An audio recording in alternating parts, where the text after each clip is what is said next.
하나님 말씀 요한복음 19장 23절에서 24절로 우리에게 주시는 말씀의 제목은 예수님의 옷 벗기심의 구속사적 의미.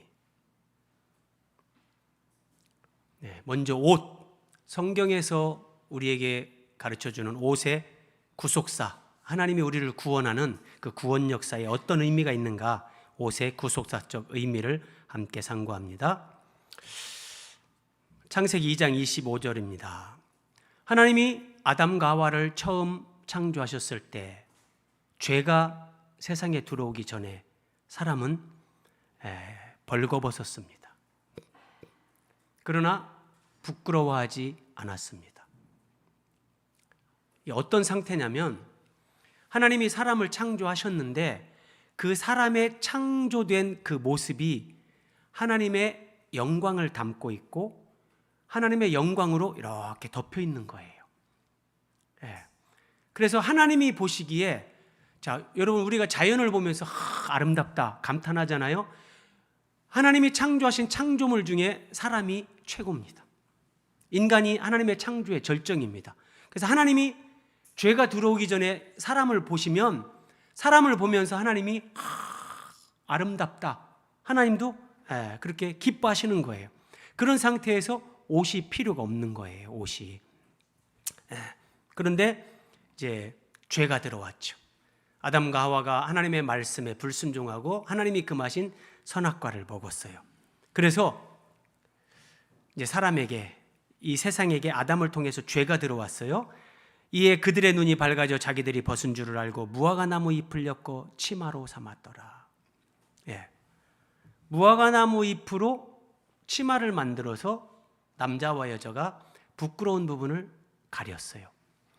여러분, 성경이 하나님의 말씀이라는 것, 성경이 진리라는 것을 저는 이 단순한 것으로도 증명할 수 있어요. 제가 처음 예수님을 만났을 때, 직장생활 하다가 예수님을 만났는데 이제 성경을 읽다 보니까 창세기 처음 몇 장을 읽는데 이런 말씀이 나오는 거예요. 근데 어떤 생각이 드냐면, 야, 이 말씀이 거짓이 아니라 이게 진짜구나. 왜냐하면 여러분, 지난주에 우리가 루다가 왔었잖아요. 루다가 오랜만에 아기가 예배당에 왔었는데, 여러분, 정말 조그만 아기들도, 조그만 남자 아기들, 이게 1살, 2살이라도 이 녀석들 한번 장난한다고 꼬추를 잡아보세요. 그러면 다 부끄러워하고, 그냥 그게 사람의 본능이에요. 사람의 본능이에요. 그러니까 죄 가운데 이제 사람이 태어나기 때문에 아담 하와가 부끄러워하면서 무화과나무 잎을 엮어 치마로 자신의 부끄러움을 가리웠던 것처럼 사람 속에 이런 죄로 말미암은 본능이 있어요. 여러분, 남자나 여자나 이게 어떤 사람들이 부끄러워서 가리는 부분도 결국은 내 신체의 한 부분이잖아요. 이게 죄가 없다면 결코 부끄러운 게 아니에요. 근데 죄가 들어오면서 인간에게 이런 본능적인 부끄러움이 생기면서, 성경에 이런 말씀이 거짓이 아니에요. 거짓이 아니에요. 그래서 성경이 우리에게 가르쳐주는 옷, 현대인들은 옷 하면은 뭐예요? 패션의 의미죠. 패션.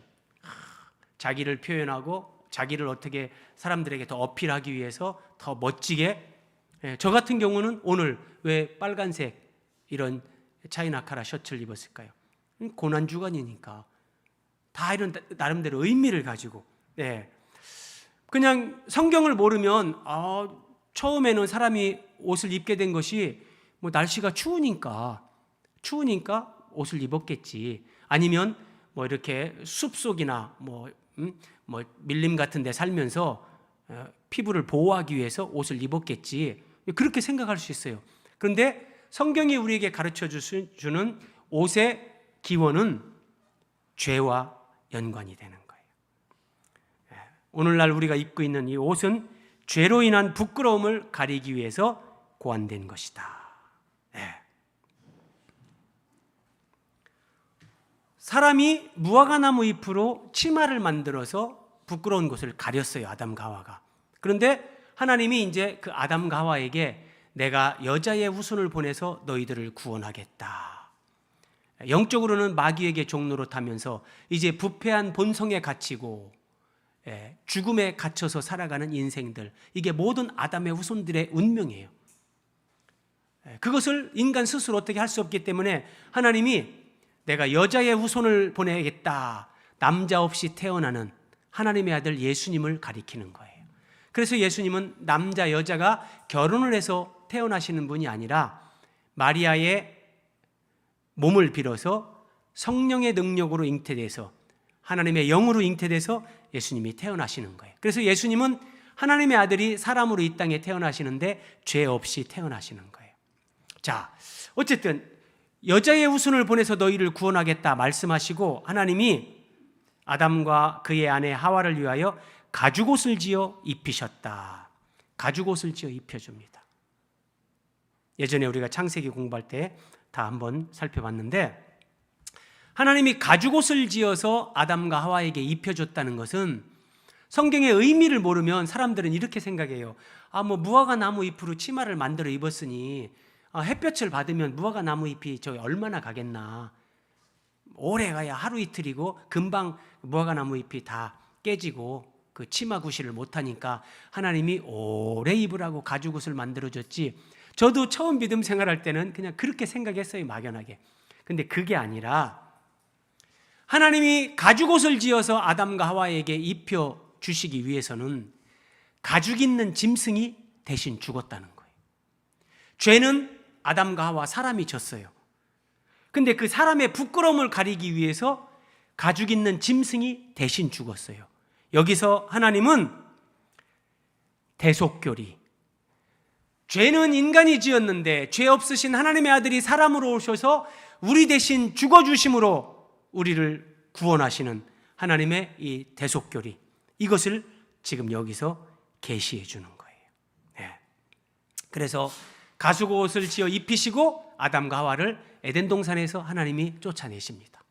왜냐하면 죄가 있는 상태로는 하나님과 함께 인간이 살 수 없기 때문에 에덴 동산에서 추방하는데, 그러면 어떤 의미냐? 에덴 동산에서 아담과 하와를 추방하면서 가죽옷을 지어 하나님이 입혀주신 것은 아담, 하와, 너희들 명심해야 돼.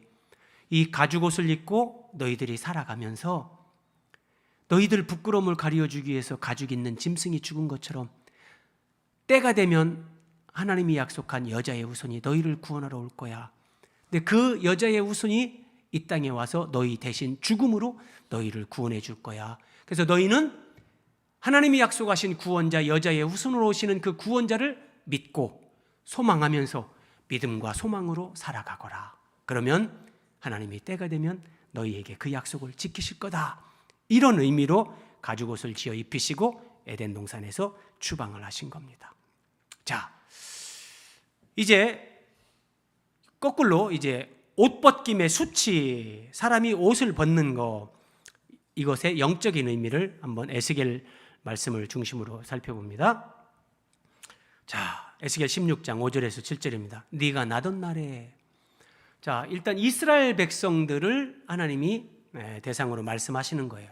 자, 이스라엘 백성들이 태어나던 날에, 자, 오늘 우리 개인도 똑같아요. 내가 태어나던 날에 사람은 네가 피투성이가 되어 발짓하는 것을 보고, 자, 모태에서 나올 때 아기의 몸에 피가 묻어 있고, 이제 거기서 막 울음을 터뜨리고 이렇게 인생이 시작되잖아요. 그런데 사람은 태어나던 날에 알몸으로 태어납니다. 벌거벗은 상태로 태어나는 거예요. 그러면서 이제 네가 크게 자라고 성장을 합니다. 그리고 성경이 보세요. 심히 아름다우며 유방이 뚜렷하고 내 머리털이 자랐으나 네가 여전히 벌거벗은 알몸이더라. 하나님이 타락한 이스라엘 백성들, 타락한 인생들을 보실 때 처음에 태어날 때 알몸으로 태어나서 벌거벗은 상태예요. 나름대로 인생을 살면서 돈을 모으고 어떤 사회적으로 스펙을 쌓고 어떤 지위에 오르면서 나름대로 옷으로 자기를 꾸미죠. 그러나 하나님이 보실 때, 영적으로 볼 때 사람은 여전히 벌거벗은 상태라는 거예요. 벌거벗은 상태.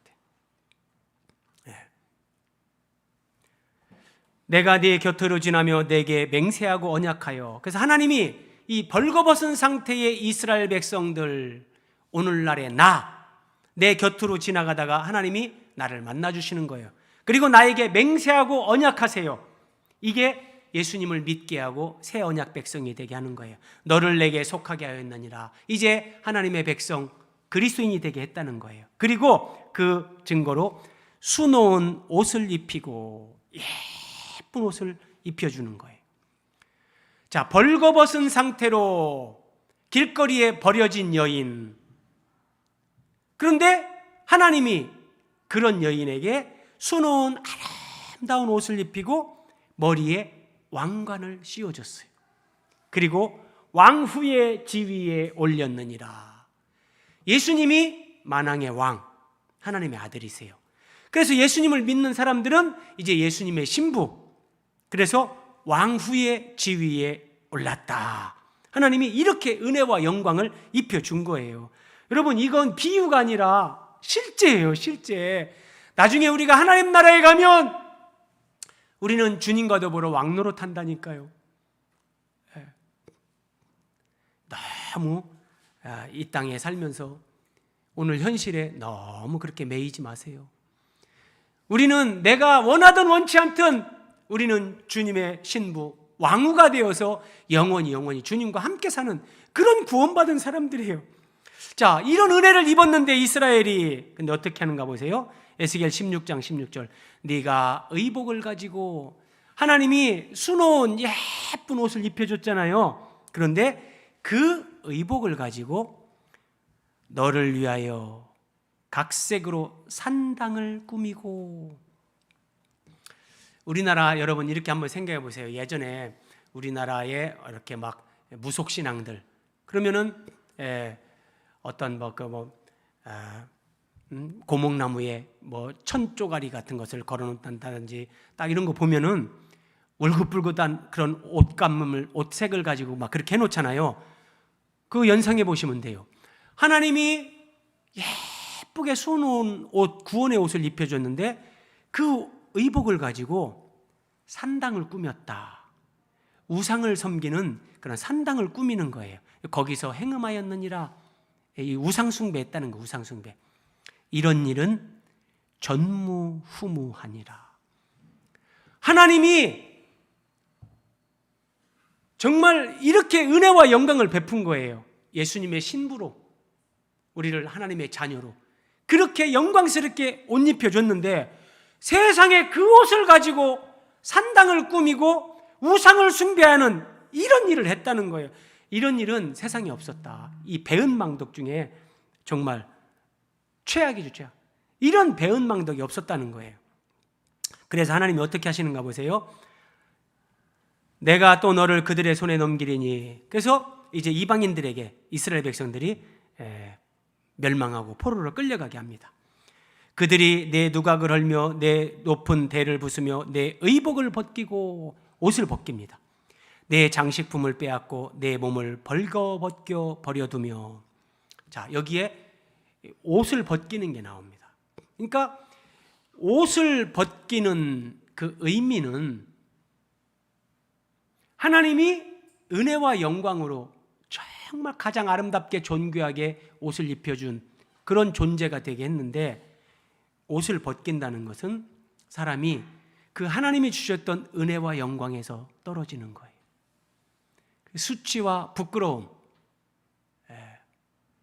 그런 존재가 된다는 거예요. 자, 그러면 이제 오늘 본론으로 들어갑니다. 예수님의 옷 벗기심의 구속사적인 의미가 무엇인가? 오늘 본문입니다. 요한복음 19장 23절. 군인들이 예수를 십자가에 못 박고 그의 옷을 취하여. 야, 여기 옷은 예수님의 이제 겉옷입니다. 겉옷. 여러분 2000년 전에 저 팔레스타인의 사람들이 옷을 어떻게 입습니까? 2000년 전에 팬티가 어디 있어요? 속옷이 어디 있어요? 그냥 속옷으로 위에 그냥 머리 넣는 구멍 하나 내고 팔 끼는 구멍 아니면 나시 같은 옷이든지 해가지고 그냥 긴 옷을 하나 입고 그리고 그 위에다가 뭐 하나 걸치는 거예요. 그럼 이게 겉옷이 되는 거예요. 그런데 그의 옷을 취하여, 이건 겉옷인데 겉옷을 취하여 군인들이 4깃에 나눠 각각 1깃씩 얻고 이걸 4개로 나눠 가졌다는 거예요. 그리고 속옷도 취하니, 예수님의 속옷. 한번 보세요. 예수님이 십자가에 달린 이런 성화를 보면 대부분 예수님이 이렇게 옷을 걸치고 있어요. 근데 이것은 그냥 예수님이 벌거벗은 몸이 원래 맞아요. 예수님은 벌거벗고 십자가에 달리셨어요. 그런데 벌거벗은 몸으로 예수님 성화를 그리려니 너무 참 그럴 수 없잖아요. 그래서 화가들이 전부 다 예수님이 옷을 걸친 상태의 이런 십자가 성화를 그리는데, 속옷도 취하니, 예수님이 입었던 속옷은, 이 속옷은 호지 아니하고 위에서부터 통으로 짠 것이라. 자, 말이 조금 어려워서 새 번역 성경 쉬운 번역본으로 준비를 해봤습니다. 병정들이 예수를 십자가에 못 박은 뒤에 그의 옷을 가져다가 4몫으로 나누어서 한 사람이 한 몫씩 차지하였다. 그리고 속옷은 이음새 없이 위에서 아래까지 통째로 짠 것이므로,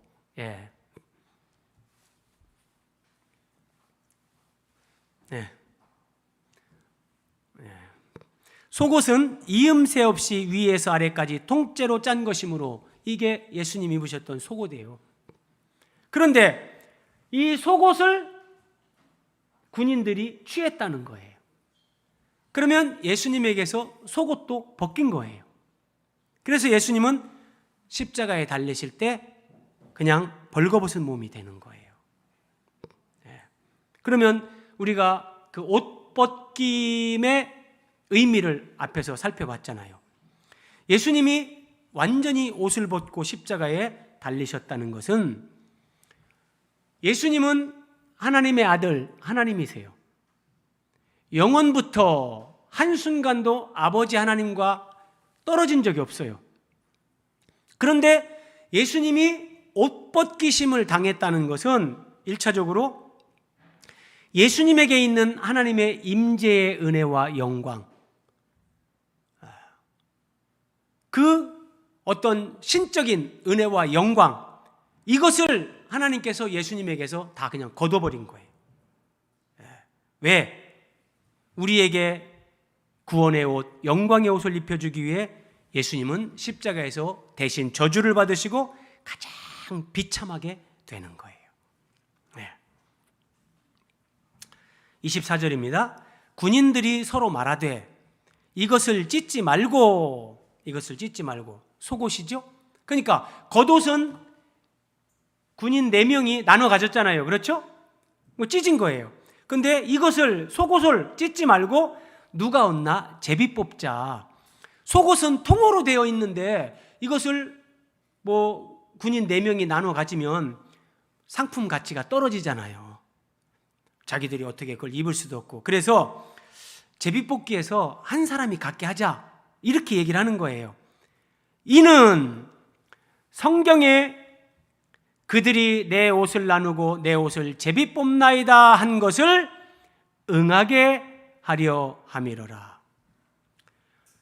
자, 예수님이 십자가에 달려 옷 벗기심을 당했는데, 이때 군인들이 야, 이 속옷은 찢지 말고 그냥 한 사람한테 몰아주자, 제비뽑기에서 뽑히는 사람이 다 갖는 걸로 하자, 이렇게 했다는 거예요. 그리고 실제 그렇게 했어요. 그런데 이것은, 이 군인들은 자기들 생각대로 한 거예요. 그래, 이거 나눠 가져봤자 팔기도 그렇고, 나눠서 가져가봤자 속옷 어디 정말 옷의 어떤 그런 용도로서 그 가치가 떨어지니까 한 사람 몰아주자, 그냥 이렇게 했는데, 이 사람들이 이렇게 얘기하고 그렇게 하는 행동이 이렇게 구약 성경에 예언된 말씀이 이루어지게 하기 위해서 이렇게 했다는 거예요. 심오합니다. 자, 같은 말씀 요한복음 19장 24절을 새 번역 성경으로 다시 한번 보십시오. 그들은 서로 말하기를 이것은 찢지 말고 누가 차지할지 제비를 뽑자 하였다. 이는 그들이 나의 겉옷을 서로 나누어 가지고 나의 속옷을 놓고서는 제비를 뽑았다는 성경 말씀이 이루어지게 하려는 것이었다. 그러면 여러분, 그들이 내 옷을 나누고 옷을 제비 뽑나이다, 이 말씀이 구약 성경 어디에 있는지 이제 여러분은 이 정도를 아셔야 돼요. 그렇죠? 이 정도 아셔야 돼요. 시편 22편은 이사야서 53장과 더불어 구약 성경의 갈보리 언덕, 구약 성경의 골고다 언덕이라고 합니다. 예수님이 십자가에 못 박힌 그 골고다, 갈보리.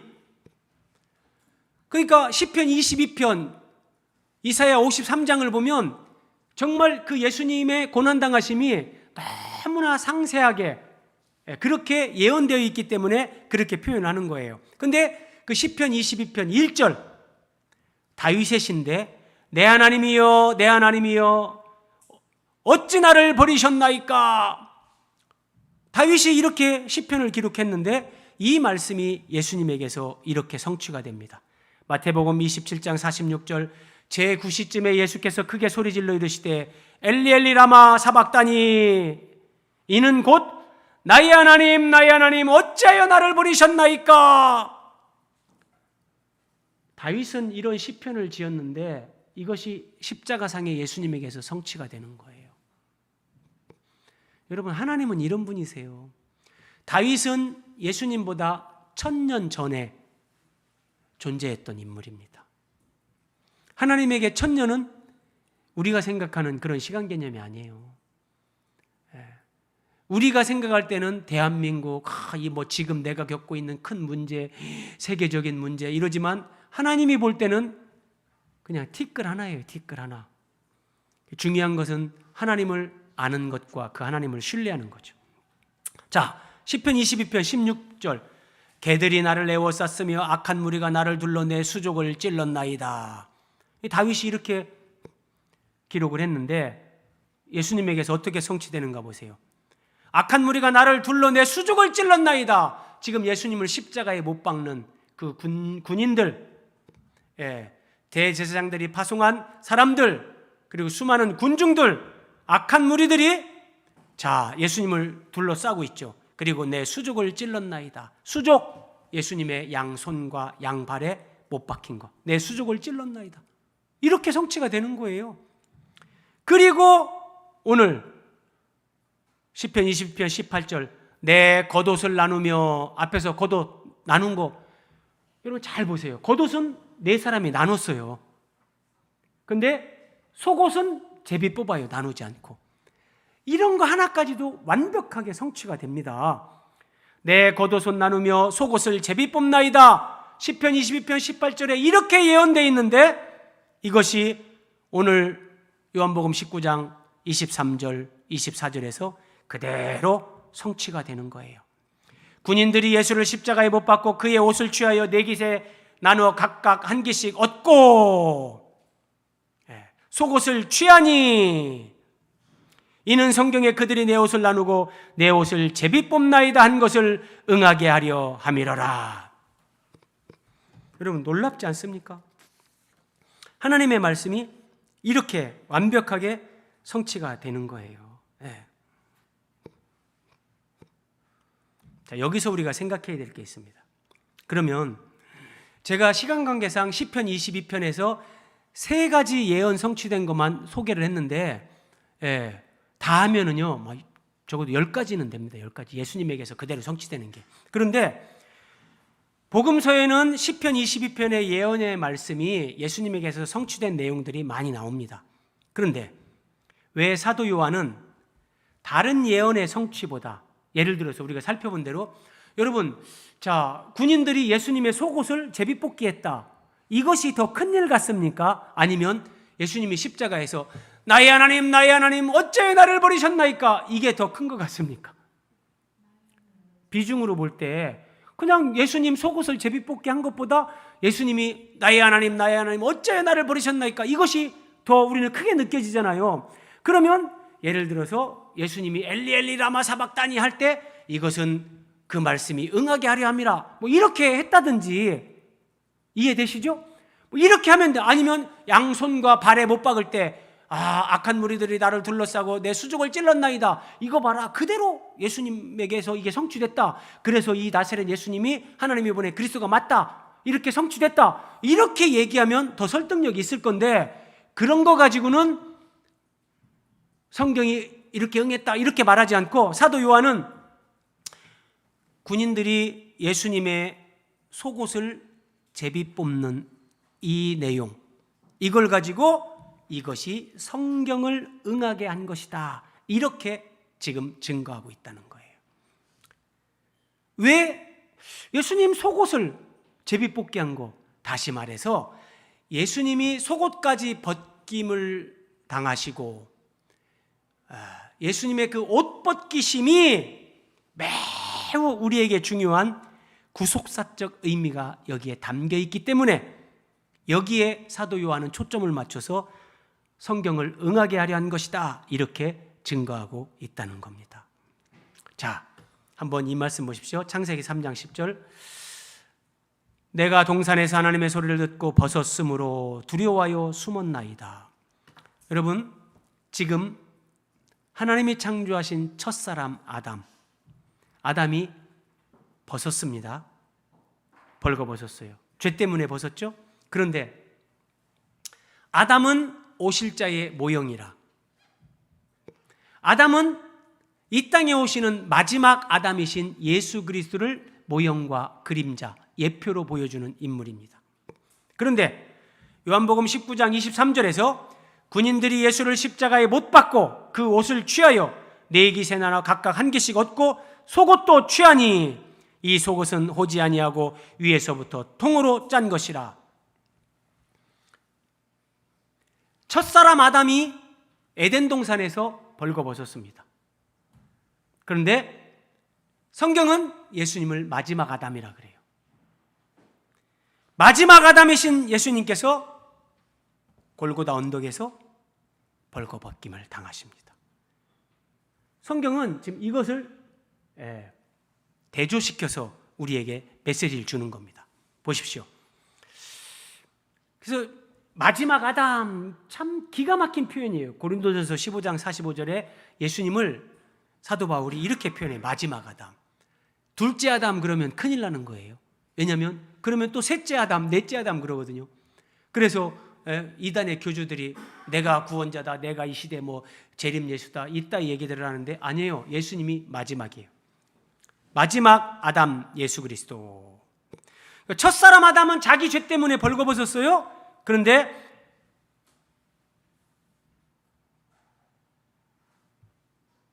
그 첫사람 아담의 벌거벗음, 그 부끄러움, 수치를 가리워주기 위해서 하나님은 가죽옷을 지어 입혔습니다. 앞에서 언급한 것처럼 이 가죽옷의 의미는 가죽 있는 짐승이 대신 죽었다는 거예요. 자, 그러면 오늘 예수님의 옷 벗기심의 구속사적인 의미, 결론은 이겁니다. 하나님께서는 자기 아들을 어린 양으로 삼으셔서 십자가에 못을 박습니다. 구약시대 때 예수님이 오시기 전까지는 양을 잡아서 번제를 드리잖아요. 근데 이것이 십자가에서 유월절 어린 양으로 화목제물로 하나님 앞에 단번에 드려지는 제물이 되시는 예수 그리스도를 예표하는 거예요. 어린 양이. 근데 왜 예수님은 골고다 십자가에 달리시면서 벌거 벗김을 당해야 되는가? 하나님께서 하나님의 아들 예수 그리스도를 어린 양으로 삼는 거예요. 그리고 십자가에 못 박아 죽이죠? 그런데 옷을 벗기는 의미는 마치 어린 양의 가죽을 벗기듯이 예수 그리스도를 믿는 우리에게 구원의 옷을 입혀주기 위해서 십자가에서 마치 예수님 어린 양의 가죽을 벗기는 것처럼 예수님의 옷을 벗기는 거예요. 그리고 우리에게 그 예수 그리스도를 믿는 자들에게 하나님께서 구원의 옷, 의의 옷, 이 옷을 입혀주는 거예요.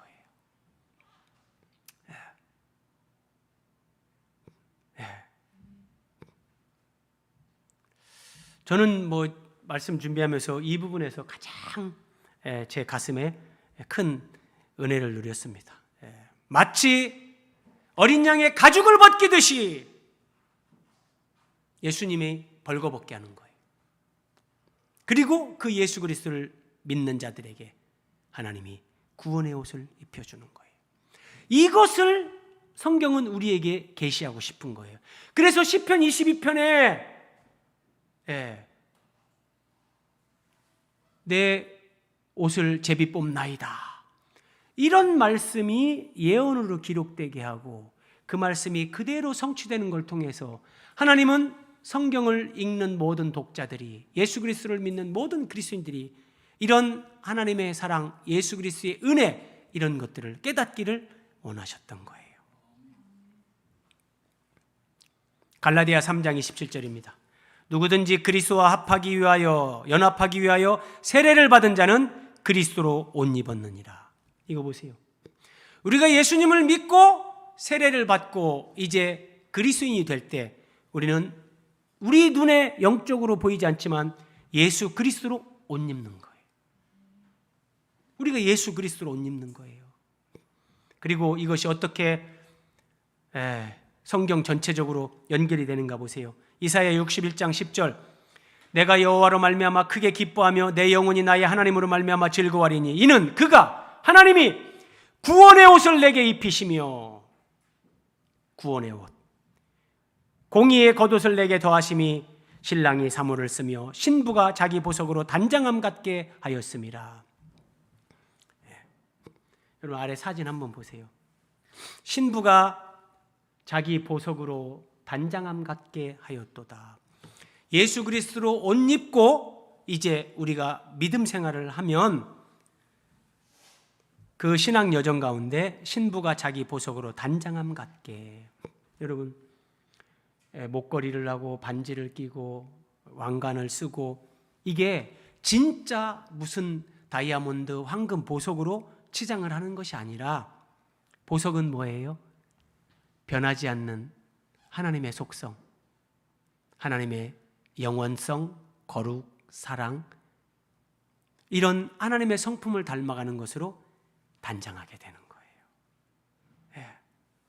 이게 인생이고 이것이 신앙의 비밀이에요. 이게요. 아름답게 이렇게 단장해서 우리가 주님의 신부로 서게 되는 거예요. 계시록 19장 7절 8절, 이 완성을 보여줍니다. 옷 입는 것의 완성. 우리가 즐거워하고 크게 기뻐하며 그에게 영광을 돌리세. 하나님께 영광을 돌리자 그러는 거예요. 왜? 어린 양의 혼인 기약이 이르렀다. 드디어 어린 양 예수 그리스도의 혼인 기약이 이르렀다. 그의 아내가 자신을 준비하였으므로 그에게 빛나고 깨끗한 세마포옷을 입도록 허락하셨으니, 마지막 날 하나님 나라에서 이런 혼인잔치가 있어요. 혼인잔치가 빛나고 깨끗한 세마포옷, 이것이 오늘날 신부들이 입는 그 신부 드레스. 그래서 여러분, 세상에서 우리가 보는 것들은 다 그림자예요. 모형이에요. 세상에서 아무리 내가 아름다운 드레스를 입고 아무리 아름다운 결혼식을 했다 할지라도 내가 예수 그리스도의 신부로 단장되는 인격적인 변화, 내 존재론적인 변화가 따라오지 않으면 거기에는 진정한 행복이 없어요. 이 세마포옷은 성도들의 옳은 행실이로다. 그래서 우리가 예수님을 바르게 믿고 바르게 성경을 배우고 바르게 살아가면 반드시 옳은 행실, 사람들이 손가락질하는 그런 행실 하지 않습니다. 하나님이 인정하는, 하나님이 기뻐하는 그런 삶을 살면서 우리가 어린 양 예수 그리스도의 순결하고 거룩한 신부로 단장된다는 거예요. 그런데 이제 오늘 말씀을 정리합니다. 계시록 3장 16절에 보면 라오디게아 교회가 나옵니다. 라오디게아 교회가 나오는데 라오디게아 교회에 주님께서 이렇게 말씀하십니다. 네가 이같이 미지근하여, 네가 이같이 미지근하여. 여러분, 우리 에스겔서에서 살펴봤잖아요. 길거리에 버려졌어요. 벌거벗은 상태로. 하나님이 데려다가 성장시켰어요. 그래도 벌거벗은 상태, 처녀가 다 된 그 여인을, 이스라엘을 하나님이 맹세하고 언약해서 하나님께 속하게 하나님의 백성 삼아줬어요. 그리고 수놓은 아름다운 옷을 입혀주고 머리에 왕관을 씌우고 왕후가 되게 했죠. 그런데 그 여인이 어떻게 했어요? 자기의 의복을 가지고 산당을 꾸미면서 우상 숭배를 했어요. 이런 일은 전무후무하다. 전에도 없었고 후에도 없을 거다. 하나님 이렇게 말씀하셨는데, 자, 구약의 이스라엘만 그런 것이 아니라 신약에 이제 예수 그리스도를 믿고 구원받고 예수 그리스도의 신부로 택함 받은 그리스도인들이 주님 앞에 믿음 생활하고 교회 생활하는데 네가 이같이 미지근하여, 미지근하여. 무슨 말이냐면, 나를 이렇게 구원해 주시기 위해서 예수님이 십자가에서 옷 벗기심을 당하셨어요. 그리고 나에게 구원의 옷을 입혀주시고 의의 옷을 입혀주시고 나에게 주님의 신부로서 그 세마포 옷을 입게 해주시는데, 성도의 옳은 행실로 하나님 앞에 은혜 받은 자답게 마땅하게 믿음으로 주님을 사랑하고 섬기는 것이 아니라 구원의 감사, 주님을 향한 그 뜨거운 사랑의 고백이 없어요. 주님을 향한 뜨거운 사랑이 없어요. 열심도 없고 충성도 없고 헌신도 없고, 믿음 생활을 하긴 하는데 하나님이 뭐라고 말씀하셨어요? 들으라 이스라엘, 너는 네 마음을 다하고 목숨을 다하고 뜻을 다하여 주 너희 하나님을 사랑하라. 우리 하영이가 저 뒤에 앉아서 예배하고 있는데, 여러분, 아니 남녀가 결혼을 했는데 당연한 거 아닙니까? 남편이 아내가 배우자에게 요구하는 거예요. 나를 사랑하되 마음을 다하고 목숨을 다하고 힘을 다하고 뜻을 다해서 나를 사랑할 때 배우자가 거기서 진짜 행복한 거지. 사랑한다고는 하는데 미적지근해요. 나는 당신을 사랑해요. 근데 옆집에 개똥이 엄마도 사랑해요. 옆집에 예를 들어서 뭐 미스김도 사랑해요. 그건 사랑이 아니잖아요. 사랑이 아니잖아요. 이렇게 라오디게아 교인들이 주님 앞에 네가 미지근하게. 계시록 3장 17절입니다. 왜 이런 상태가 되냐? 왜 예수 믿는 사람이 이렇게 되냐? 네가 말하기를 나는 부자라. 이 참 무섭습니다, 여러분. 나는 부자라. 부유하여 부족한 것이 없다 하나 네 곤고한 것과 가련한 것과 가난한 것과. 라오디게아 교인들은 나는 부자라 그래요. 객관적으로 라오디게아 교인들은 돈이 많았습니다. 그 부자가 맞긴 맞아요. 그런데 물질적으로는 부자였을지 모르지만 하나님은 영적으로 보는 거예요. 하나님이 영적으로 볼 때 너는 가난하다. 너는 가난한 것뿐만 아니라 너는 가련한 상태에 있다. 너는 지금 눈 멀었다. 영적으로 보지 못하는 소경이다. 너는 벌거벗은 것을 알지 못한다. 여러분, 그리스도인이 됐다는 것은, 라오디게아 교회 성도가 됐다는 것은 예수 그리스도를 통해서 구원의 옷을 입은 거예요. 그렇죠? 의의 세마포를 입은 거예요. 그런데 그들은 나는 부자라 라고 하면서 주님 앞에서 벌거벗은 상태가 됐다는 거예요. 예수님이 입혀준 그 구원의 옷, 의의 옷, 신부의 세마포 옷, 이거 벗은 상태라는 거예요. 이걸 벗은 상태가 됐다는 거예요. 그래서 여러분, 재물의 마음을 뺏기면 이렇게 무섭습니다. 재물의 마음을 뺏기면 주님을 향한 사랑도 열심도 뜨거움도 충성도 헌신도 다 식어집니다.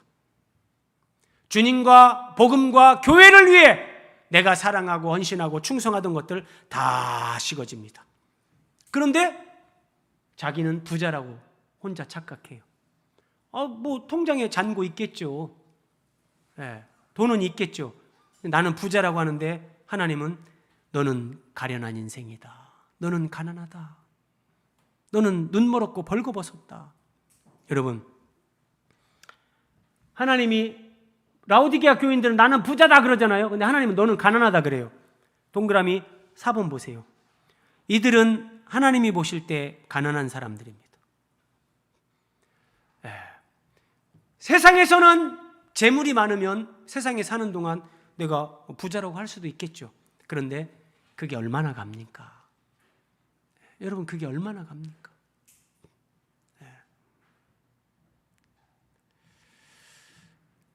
영혼으로 연결되는 부자. 여러분, 이런 부자를 꿈꾸십시오.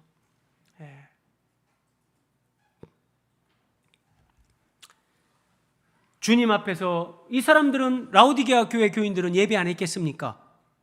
주일마다 모여서 예배했겠죠. 그런데 겉으로는 멋진 옷, 메이커 옷을 입고 예배했겠죠. 그런데 주님이 보실 때 그들은 영적으로 벌거벗었어요. 한번 생각해 보세요, 여러분. 자, 예배당에 사람들이 예배하는데 다 벌거벗고 있어요. 얼마나 이게 가련한 것인가. 그래서 여러분, 마음 뺏기면 안 돼요. 재물에 마음 뺏기면 안 되고, 세상 것에 마음 뺏기면 안 되고, 눈에 보이는 어떤 현실, 거기에 또 우리가 침몰돼도 안 되고.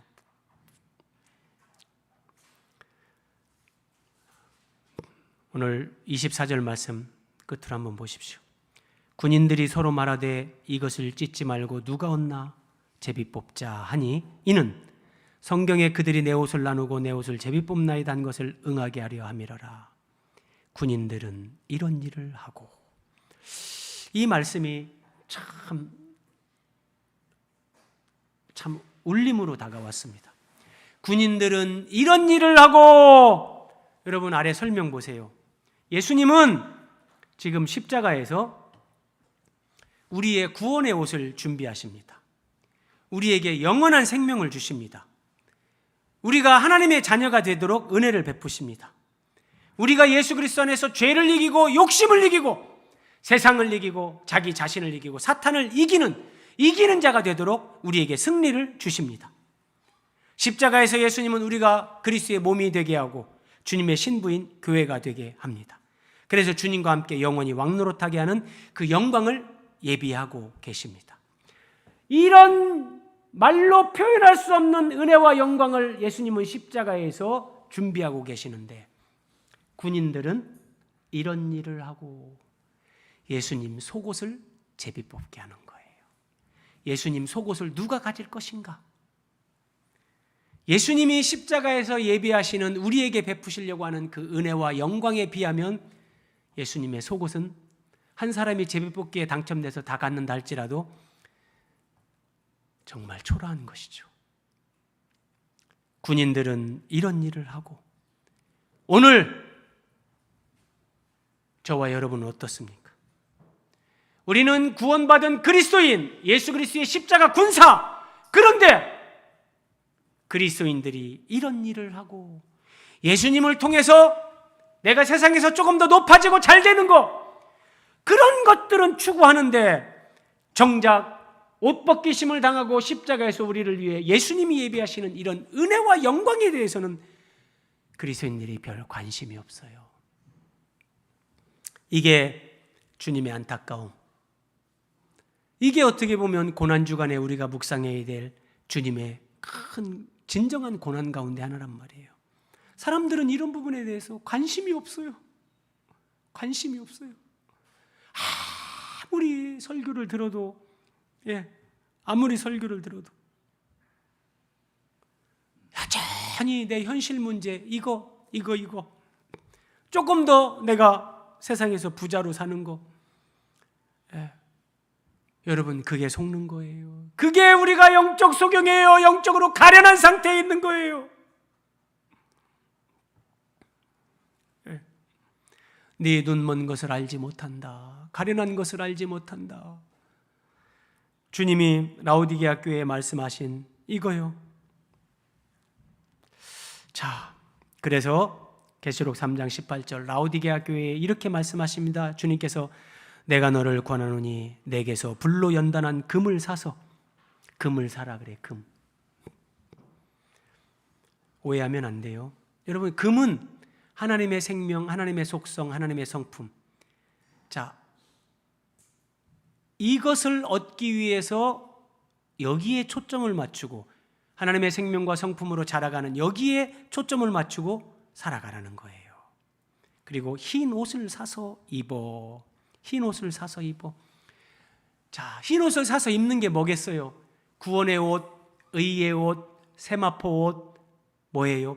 우리가 예수 그리스도의 십자가 복음, 하나님 말씀을 바르게 듣고 배우고 깊이 알아서 그 말씀을 살아가면서 내가 그 말씀으로 예수 그리스도의 신부로 단장되는 것, 이것이 불로 연단한 금을 사서 부유하게 되는 거고 흰 옷을 사서 입어 벌거벗은 수치를 보이지 않게 하는 거란 말이에요. 신앙생활의 초점이 어디에 있는가?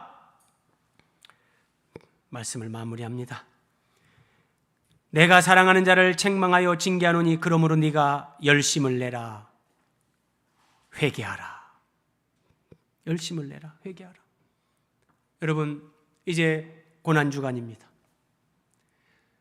주님이 정말 십자가에 고난당하신 것, 그 의미를 우리가 진심으로 한 번이라도 생각한다면 우리에게 이 은혜와 영광을 입혀주기 위해서 예수님의 옷 벗기심의 그 십자가의 그 공로, 은혜, 그 구속사적인 의미를 우리가 이 고난주간에 정말 진지하게 한 번이라도 더 묵상하고 그 말씀 따라 우리가 노력해야 되는 겁니다.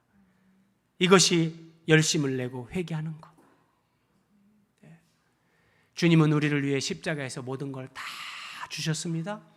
그래서 주님도 우리에게 내 마음, 내 물질, 내 시간, 내 생명, 내 뜻, 내 목숨, 내 모든 것을 요구하십니다. 이것은 종교적으로 주님이 내 것을 뺏어가려는 것이 아니라 나를 그렇게 사랑하셨기 때문에, 나를 신부로 삼아주셨기 때문에 신랑 되시는 주님은 신부인 나에게 그 사랑을 요구하시는 겁니다. 그 사랑에 응답하는 사람, 그 사랑에 부응하는 삶을 살 때 우리에게는 진정한 행복이 있고 영광이 있는 겁니다. 기도하겠습니다.